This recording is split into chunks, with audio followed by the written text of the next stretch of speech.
Tweede Kamer praatte vandaag weer over de nieuwe kerncentrales sinds de voorkeur voor de locaties is veranderd. Reden voor zowel kritische Zeeuwen als kritische Groningers om in de bus te stappen richting Den Haag. En verder in deze uitzending. Tunnel dicht na ongeluk met caravan. En van oranje over naar rood.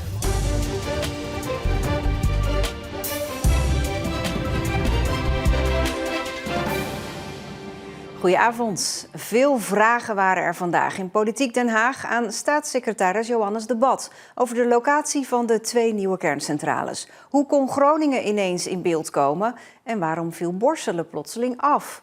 Of er ook antwoorden komen, dat hoor je zo. Eerst vanochtend vroeg naar het station in Goes, waar een bus vertrok naar Den Haag. Allemaal er klaar voor? Ja hoor. Cheese.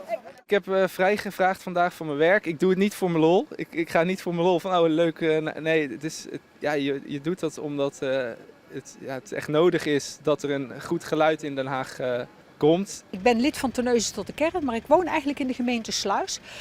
Omdat het ook heel Zeeuws-Vlaanderen raakt. En ik vond het heel belangrijk om niet alleen maar mensen die in de buurt wonen, maar eigenlijk ook andere mensen te vertegenwoordigen. Dat doe ik. Ondanks dat er dus geen kerncentrales in Borselen komen, gaan jullie toch mee naar Den Haag. Waarom? Ja, goed. Het is Paulinepolder is ook Zeeland, hè? En onze petitie die zegt ook geen kerncentrales in Zeeland. Dus daarom zijn we daar. Dan maar in Groningen? Groningen komt ook naar Den Haag. Die hebben dezelfde boodschap. Dus we zitten allemaal in hetzelfde schuitje. Ja, aangeschoven collega Floris-Jan Sietsema. Zeeuwen en Groningers op de tribune dus. Hoe verliep dat debat? Nou, de Kamerleden waren heel kritisch. Natuurlijk eerst over Groningen, want er was ze beloofd. Jullie hebben al die aardbevingen gehad naar aanleiding van de gaswinning. Dus jullie krijgen geen kerncentrales. En nu toch ineens staan ze weer zogezegd op de optielijst. En over de Paulinapolder werd gezegd, uit technische rapporten blijkt dat het überhaupt niet mogelijk is. Waarom is dat dan ook een optie? Dat waren een paar van de vragen die allemaal op Johannes de Bat werden afgevuurd. Ja, want het dossier ligt in zijn handen. Wat zei hij erover? Nou, hij moest eigenlijk opnieuw uitleggen dat het er allemaal een beetje anders uitziet dan eerst. De kaarten zijn gewoon opnieuw geschud, liggen er anders voor. Er is nieuwe informatie en daarom is de optielijst nu gewoon anders dan eerst. Alles wat er hier gezegd wordt en er in brieven opgeschreven wordt, heeft natuurlijk betekenis. Net zoals we al jarenlang, vanaf 2022, 2021 al, de voorkeurslocatie is Borselen. Is altijd zo letterlijk gezegd. Ja, dat is geen formeel besluit, maar het heeft betekenis. Het is niet voor niets dat men in Borselen met die Borselse voorwaarden bijvoorbeeld aan de slag is gegaan. Het is ook niet dat nu hier de tribune vol zit met mensen. Dat is ook niet voor niets. Dus voorzitter, hoe kan dat toch? Het is toch een 180 graden draai. Hoe is dat mogelijk? Kan de staatssecretaris dat nog een keer uitleggen? Omdat in de afgelopen tijd de informatie verzameld is die nodig is om tot een definitieve locatiekeuze te komen. En het enige wat we nu hebben gedaan is u die informatie beschikbaar stellen. Omdat we daarmee willen laten zien dat er hier inderdaad gewoon een dilemma ligt. Namelijk dat Groningen weliswaar hoe Groningen dan ook in de procedure is gekomen, dat Groningen technisch gezien een goede locatie is, omdat je van daaruit het net hebt wat geschikt is om stroom Nederland in te brengen. Maar tegelijkertijd, en dat staat ook gewoon helemaal in de brief, het maatschappelijk en politiek draagvlak afwezig is. En dat daarmee ook het dilemma glashelder op tafel ligt. En dat het kabinet al deze zaken wil wegen voordat we tot een definitief besluit komen. Ja, wat is nou de afdronk van dit debat? Dat Groningen technisch gezien gewoon de beste optie is. Maar dat de Paulinapolder zeker ook nog steeds in beeld is. Maar dat er ook de optie is dat het gewoon allebei niet wordt. Geen Groningen vanwege het gebrek aan draagvlak. En geen Paulinapolder omdat het daar gewoon technisch niet voor elkaar te krijgen is. En dan? Dan komen er dus in Nederland gewoon helemaal geen grote kerncentrales. En dan gaat het kabinet inzetten op die kleine kerncentrales die dan verspreid worden door het hele land. Ja, dus we hebben nu 3 opties over. Of Groningen, of Zeeland, of helemaal niet. Klopt. En dat zou dit jaar worden besloten. Maar misschien wordt het begin volgend jaar. En dan hebben we toch echt duidelijkheid. Dankjewel, Floris-Jan. Tegen een 63-jarige man uit Vlissingen is een gevangenisstraf van 4 jaar geëist, waarvan 1 jaar voorwaardelijk. Met een proeftijd van 10 jaar. Hij zou een aantal jaar lang een minderjarig meisje hebben misbruikt, van wie hij het voetbalmeisjesteam leidde. De man ontkent alles. Bij de rechtbank in Middelburg is Mercy Kamermans. Ja, Mercy, hoe is het Openbaar Ministerie tot deze eis gekomen? Ja, volgens het OM zijn de verklaringen die het meisje heeft gegeven sterk en heel consistent. Alles wat zij heeft verklaard was steeds weer hetzelfde. Er is ook nog steunbewijs. Zo heeft ook een bekende van de verdachte verklaard dat hij ooit ook tegen haar gezegd zou hebben dat hij seksuele handelingen had verricht met het slachtoffer. Alleen ja, de man zelf die ontkent glashard. En eigenlijk neemt het OM hem dat ook heel kwalijk. Want het is zo dat de man eerder is veroordeeld in 2003. Ook voor ontucht met zijn pleegdochter. En het OM zegt dus, ja, wij geven 4 jaar, waarvan ook nog 1 jaar voorwaardelijk. Omdat het lijkt alsof u niet geleerd hebt van de vorige keer.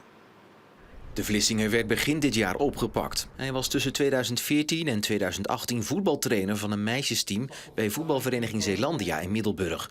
Hij wordt verdacht van verkrachting en het dwingen tot ontuchtige handelingen. Het meisje was destijds tussen de 15 en 19 jaar oud. Ja, hij was dus trainer van een meisjesteam bij Zeelandia Middelburg. Valt de voetbalvereniging nog iets te verwijten? Had hij bijvoorbeeld zo'n VOG, een verklaring omtrent gedrag? Nee, hij had geen verklaring omtrent gedrag door die eerdere veroordeling.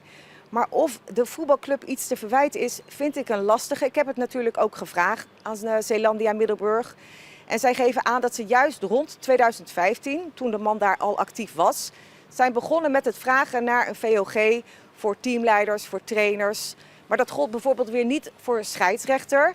En de verdachte, ja, die was eerst teamleider, daarna scheidsrechter. En het is niet precies te achterhalen wat hij op dat moment was. Dus ja, de club zegt ook, op dit moment doen we dat heel anders. Maar toen begon dat net een beetje te lopen allemaal. Het slachtoffer in deze zaak is inmiddels 27 jaar. Was hij bij de zitting aanwezig? Ja, zeker. En zij las ook een slachtofferverklaring voor. Ik vond het zelf heel indringend en indrukwekkend. Zij vertelde eigenlijk welke gevolgen het misbruik heeft gehad op haar leven. Ja, ze heeft PTSS opgelopen. Ze zegt, er hangt een sluier boven mijn jeugd. En ja, dat komt ook nooit meer helemaal goed. Tegelijkertijd zegt ze ook over de verdachte, ja, jij was een soort vaderfiguur voor mij. En ik wil helemaal niet per se dat jij gestraft wordt. Ik wil maar 1 ding, en dat is dat jij gestopt wordt. En dat jij dit nooit meer bij een ander kunt doen. Nou, over 2 weken horen we hoe de rechtbank tegen deze zaak aankijkt. En of de man wel of niet schuldig wordt bevonden aan het seksueel misbruik. Dankjewel, Mercy. Dan even een blokje verkeer, maar dan vooral oponthoud. De Westerschelde-tunnel was vanmiddag 1,5 uur lang dicht in beide richtingen door een geschaarde caravan. Er vielen geen gewonden, maar de ravage was groot. Automobilisten die op de tunnelweg zaten, werden bovenlangs teruggestuurd. De Oostbuis, de buis waarin het ongeluk gebeurde, is zelfs bijna 4 uur lang afgesloten geweest. En dat zorgde allemaal uiteraard voor lange files. En dan naar het spoor. Er rijden nog langer geen treinen vanuit Zeeland naar Rotterdam. De schade na brand in een kabelgoot blijkt groter te zijn dan eerst gedacht. En het herstellen van de kabels duurt daarom langer. In elk geval tot zondagochtend, maar wellicht zelfs tot maandag.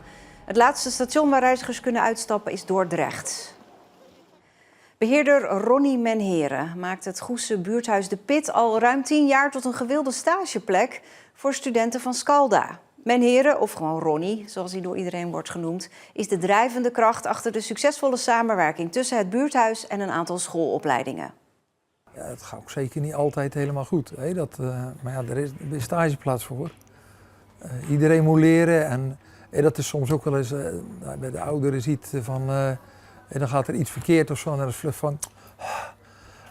Maar ja, dan gaan we er ook wel een klein beetje mee in gesprek van, joh, zij zijn aan het leren hier. Ik doe deze. Oké. Ja, welke kleuren gaan we doen? Ik ga vissen. De sfeer onderling is eigenlijk altijd wel heel goed. Het is, niemand valt er buiten. We zorgen altijd dat iedereen erbij hoort. Als je wat meer wit doet, krijg je donkerroze. Heb je het idee dat je gewaardeerd wordt hier? Ja, het gaat hier heel erg ook veel om respect. Iedereen wordt hier wel gewoon gelijk behandeld. En als dat niet zo is, wordt daar 9 van de 10 keer door Ronnie ook wel echt wat snel genoeg over gezegd. Ronnie. Ja. Ronnie grijpt in. Ja. Buurthuis De Pit in Goes. Klein van buiten, maar binnen is er bijna altijd wat te doen. En bij die activiteiten oefenen de studenten in de praktijk wat ze op school leren. Het is een gemixte groep en ze hebben een heel verschillend opleidingsniveau. En het gekke is dat er altijd een informele leider opstaat uit die groep na verloop van tijd. Dat is niet altijd een niveau 5 student. Dus dat gebeurt ook wel dat het gewoon niveau 2 studenten zijn.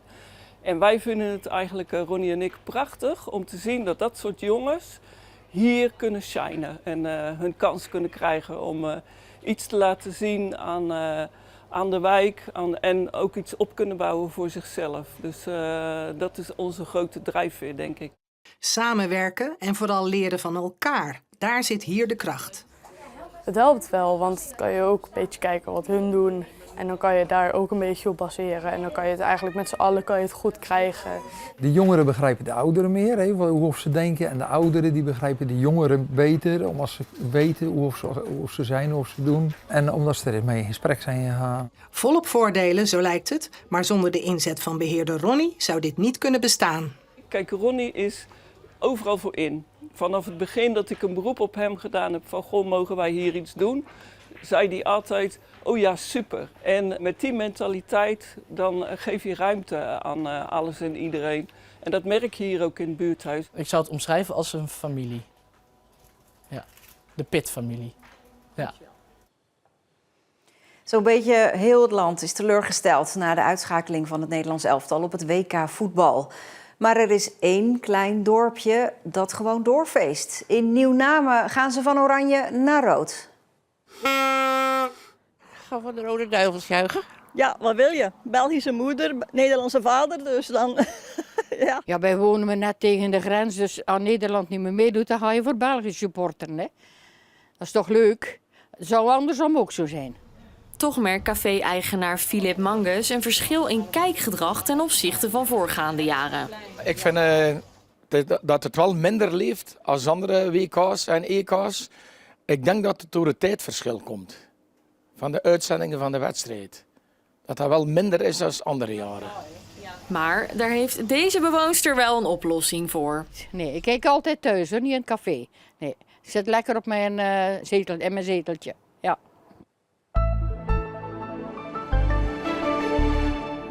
Veel bewolking vandaag met plaatselijk ook wat regen en het waaide stevig door. 'S Middags klaarde het op en werd het zonnig. De temperatuur liep op naar 22 graden. Morgen en ook de dagen erna opnieuw veel zon en het blijft vrijwel overal droog. Dit was Zeeland Nu. Online vind je nog een verhaal over autobedrijven in Vrouwenpolder. Na de hagelbuien van afgelopen weekend is daar de helft van de auto's totaal los verklaard. Grote schadepost dus. Je vindt het in de app en op de site. Tot zover. Fijne avond.